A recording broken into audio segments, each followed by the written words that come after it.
Pemerintah Provinsi Sulawesi Selatan saat ini memegang peranan penting bagi komunitas produksi jagung. Terbukti 1,5 juta ton hasil produktivitas jagung Sulawesi Selatan telah membawa Sulawesi Selatan menempati urutan keempat tingkat nasional setelah Provinsi Jawa Tengah, Jawa Timur, dan Provinsi Lampung. Bagaimanakah prospek pengembangan jagung di Sulawesi Selatan untuk kedepannya? Berikut kita akan menemui Profesor Jafar Baco, peneliti Litbang Pertanian. Assalamualaikum, Prof. Waalaikumsalam. Lagi buat apa nih, Prof? Ini perhatikan ya, jagung-jagung yang merupakan cikal bakal varietas yang unggul. Ya, Prof, di Balit Sereal ini kan juga sudah memiliki laboratorium biologi molekuler yang kita tahu ini penting bagi perakitan varietas unggul. Seberapa besar kontribusi laboratorium ini bagi pengembangan produktivitas jagung? Ya, kita berharap ke depan bahwa dengan adanya laboratorium ini teman-teman di situ bisa mengembangkan varietas. Kontribusinya cukup besar. Jadi memang tapi harus didukung oleh selain laboratorium tentu sumber daya manusianya. Memang sekarang baru satu orang yang doktornya gitu ya. Itu mereka harus membina teman-teman untuk sumbangannya untuk pengembangan varietas-varietas bagus ke depan itu sangat luar biasa. Tanpa itu kita tidak bisa membuat loncatan-loncatan produksi yang sangat tinggi. Dengan adanya itu ya bisa kita melakukan mereka bisa merakit varietas-varietas yang lebih baik. Ya, apakah petani-petani kita juga sudah ada yang memanfaatkan varietas unggul yang dikeluarkan oleh Balit Sereal ini? Ya, memang kami dari BPTP Sulawesi Selatan telah mengkaji di beberapa kabupaten di Sulawesi Selatan. Misalnya tahun kemarin itu Bima 3 sekarang itu sudah diproduksi benihnya, sudah ada benih sampai 300 ton itu. Itu ternyata petani mencari itu, bahkan ingin mengembangkan benihnya sendiri, meskipun itu tidak gampang bagi petani. Karena apa? Dan mereka menyandingkan, ya, petani menjandingkan itu Bima 3 produksi peneliti di sini dengan misalnya BC, ya BC yang sangat sangat terkenal itu. Ternyata hasilnya tinggi. Jadi saya menemukan di Takalar, ya Bima 3 itu hasilnya 11,9 ton, sementara BC 2 cuma 9. Jadi selisihnya cukup besar antara produksi yang dari luar dengan yang dihasilkan oleh anak bangsa kita. Ya, Prof, selain tadi Prof bilang bahwa varietas unggul yang dikeluarkan oleh Balit Sereal ini sudah diuji cobakan di Takalar, kemudian mungkin juga sudah di Maros. Apakah juga ada daerah-daerah lain yang sudah? Jadi bukan saja ini hanya contoh saya sebut. Jadi kami juga coba di Bulukumba, coba di Bone, ya di Wajo, dan itu semua hasilnya lebih tinggi daripada varietas. Mungkin ada syarat-syarat yang perlu diperhatikan, misalkan kultur tanah, kemudian unsur haranya gimana itu, Prof? Iya, betul sekali. Jadi begini, kita ini di Sulsel ini kita bersyukur karena ada Badan Litbang Pertanian di sini dan punya laboratorium tanah. Laboratorium tanah itu satu-satunya laboratorium yang terakreditasi di Indonesia Timur. Potensinya bisa melayani seluruh Indonesia Timur. Memang masih banyak potensi yang bisa digunakan di situ. Jadi sisa daerah memanfaatkan laboratorium itu untuk mengetahui itu, misalnya bagaimana kesuburan tanah di situ. Kalau kita tahu kesuburan tanah, baru kita tahu bahwa kita harus pupuk sekian. Jadi tidak sama dosisnya untuk semua itu lokasi. Kemudian Prof, inovasi teknologi pertanian selama ini yang sudah diimplementasikan mulai dari itu pemupukan, kemudian pengolahan lahan, kemudian juga pengendalian obat dan hama. Apakah ini sudah terintegrasi untuk pengembangan produktivitas jagung kita? Iya, memang itu memang konsep kita, ya. Konsep kita itu baik di jagung maupun di padi, itu kita melakukan yang namanya PTT. PTT itu pengelolaan tanaman terpadu. Jadi apa yang dipadukan itu semua teknologi yang Ibu tanyakan itu harus dipadukan. Selain itu, apalagi yang harus kita padukan itu program.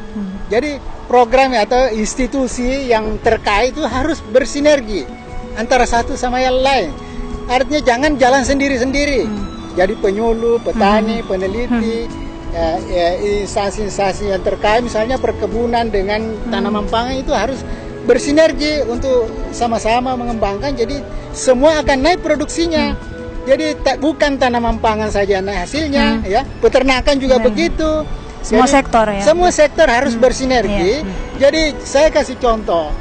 Jadi jagung ini menghasilkan biji itu untuk pakan atau untuk makanan. Tetapi itu juga bahannya itu bisa dijadikan untuk pakan ternak. Jadi pakan ternak itu diberikan kepada ternak, ya, ternak akan tumbuh baik.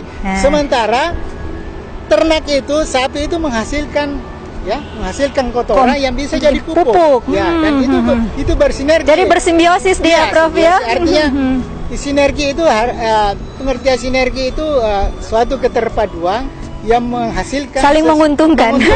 Oke, kalau petani jagung di Sulawesi Selatan sini kira-kira permasalahan yang dihadapi ini kira-kira tentang apa ini, Prof? Oke, ini memang pertanyaan yang sangat bagus. 10 tahun yang lalu saya ditanya tentang itu, apa masalahnya jagung? Saya mengatakan masalahnya jagung sesungguhnya di Indonesia ini bukan teknologi, karena teknologi itu 10 tahun ke depan siap. Yang masalah itu yaitu di hilirnya, ya. Jadi hilir ini yang menjadi masalah. Petani memproduksi, kemudian nanti mereka menjual dengan harga murah pada saat musim panen. Panen raya itu biasanya. Ini yang harus ditangani.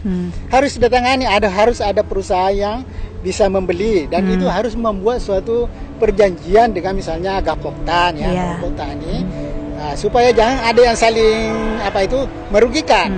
Jadi mereka membuat perjanjian antara petani, ya, petani, kelompok tani atau Gapoktan dengan perusahaan pembeli itu. Nanti beli berapa kalau panen itu, jangan ada yang melanggar gitu. Oke, Prof, Sulawesi Selatan kan menjadi lumbung pangan nasional dengan predikat surplus jagung dan beras. Nah, apakah Profesor optimis kalau Sulawesi Selatan ini tetap dapat mempertahankan predikat surplus jagung ini untuk 2 tahun ke depan, Prof? Saya yakin itu bisa, sepanjang teman-teman ya semuanya itu mau berkoordinasi, mau bersinergi, bekerja sama, tidak jalan sendiri-sendiri. Bahkan saya katakan bahwa kalau produksi padi itu bukan Dinas Tanaman Pangan saja yang harus bekerja di situ, tetapi itu harusnya misalnya termasuk peternakan harus mendukung itu tadi supaya petani itu mudah memperoleh, dia bisa memperoleh sendiri pupuk organiknya. Karena kalau semua pupuk yang dibeli itu, dan itu sudah terlalu banyak dipakai sudah sekian puluh tahun, dan itu malah tidak memperbaiki tanah, sehingga tanah-tanah kita di Indonesia ini pada umumnya kekurangan bahan organik, dan itu asalnya dari ternak. Dan itu yang harus dilakukan, dan saya yakin kalau itu dipadukan semua instansi, semua petani, semua penyuluh bersinergi, insya Allah kita akan surplus terus. Oke, terakhir nih Prof, kira-kira apa yang ingin Prof sampaikan kepada pemerintah, baik juga kepada para petani kita untuk lebih meningkatkan produktivitas jagungnya nih, Prof? Oke, untuk pemerintah saya menyarankan bahwa marilah kita harus terpadu antara semua instansi. Jadi pimpinan itu mungkin sebaiknya menilai itu prestasi suatu bawahan itu dari segi kemampuannya bersinergi, berkoordinasi dengan yang lain.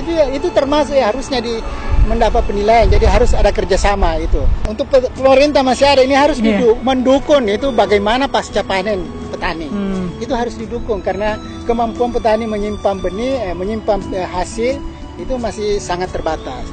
Nah, untuk petani memang intinya ya gunakanlah varietas unggul, kemudian gunakan teknologi-teknologi yang tersedia, dan kemudian urus pasca panen dengan baik. Terutama jagung ini sesungguhnya bisnis itu lebih baik pada jagung dibanding komoditas lainnya. Oke, dan kita berharap semoga produktivitas jagung kita akan lebih meningkat ya.